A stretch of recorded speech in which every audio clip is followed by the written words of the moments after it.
പ്രിയ പ്രേക്ഷകർക്ക് സീരിയൽ ന്യൂസിലേക്ക് സ്വാഗതം. കൂടുതൽ സീരിയൽ ന്യൂസുകൾ അതിവേഗം ലഭിക്കുന്നതിന് ഈ ചാനൽ സബ്സ്ക്രൈബ് ചെയ്യുക. ബെൽ ഐക്കൺ മറക്കാതെ ക്ലിക്ക് ചെയ്യുക. വീഡിയോ ഇഷ്ടമായി എങ്കിൽ ലൈക്ക് ചെയ്യാൻ മറക്കരുത്.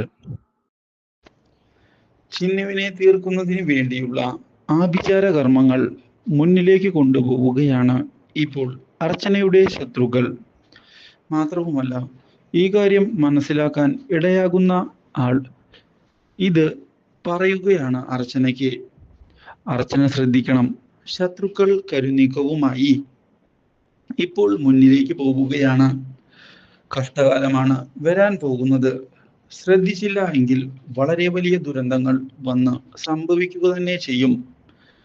ഇതിനിടയിലാണ് അടുക്കളയിൽ പാകം ചെയ്യുമ്പോൾ ചിന്നുവിന്റെ ഡ്രസ്സിന് തീ പിടിക്കുന്നത്. ഇത് കണ്ട് ആകെ ഞെട്ടിപ്പോവുകയാണ് അവർ. ഒരിക്കലും ഇങ്ങനെയൊരു വഴിത്തിരിവ് പ്രതീക്ഷിച്ചതല്ല.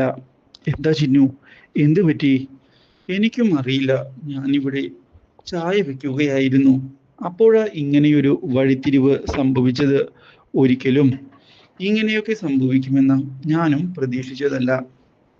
അല്ല, ഇത് അത്ര നല്ല പന്തിയല്ല ചേച്ചി. കാര്യങ്ങൾ നമ്മൾ ശ്രദ്ധിക്കുക തന്നെ വേണം. ഈ വീടിന് എന്തോ ആപത്ത് വരാൻ പോകുന്നുണ്ട്. അതുകൊണ്ട് തന്നെ പ്രതിക്രിയ ചെയ്തേ പറ്റൂ. നീ പേടിക്കണ്ട, കാര്യങ്ങൾ നമുക്ക് ചെയ്യാം എന്ന് ഇതോടെ അർച്ചനയും ഉറപ്പിക്കുകയാണ്. ഇതിനിടയിലാണ് ഈ അപകടത്തെ പറ്റി വിജയശങ്കറും അറിയാൻ ഇടയാകുന്നത്. ഇതോടെ വിജയശങ്കറും ഒരു നിമിഷത്തേക്ക് പകച്ചു പോവുകയാണ്. ഒരിക്കലും ഇങ്ങനെയൊക്കെ സംഭവിക്കുമെന്ന് അയാളും പ്രതീക്ഷിച്ചതല്ല. ഇതിനിടയിൽ ചന്ദ്രമതിയാകട്ടെ ഈ കാര്യങ്ങൾ അറിഞ്ഞതിനെ തുടർന്ന് സന്തോഷിക്കുകയാണ്. പക്ഷേ ചന്ദ്രമതി അറിയാത്ത പുതിയൊരു വില്ലത്തി ഇതേ തുടർന്നാണ് മുൻപിലേക്ക് കടന്ന് വരുന്നത്. Do like, share and subscribe.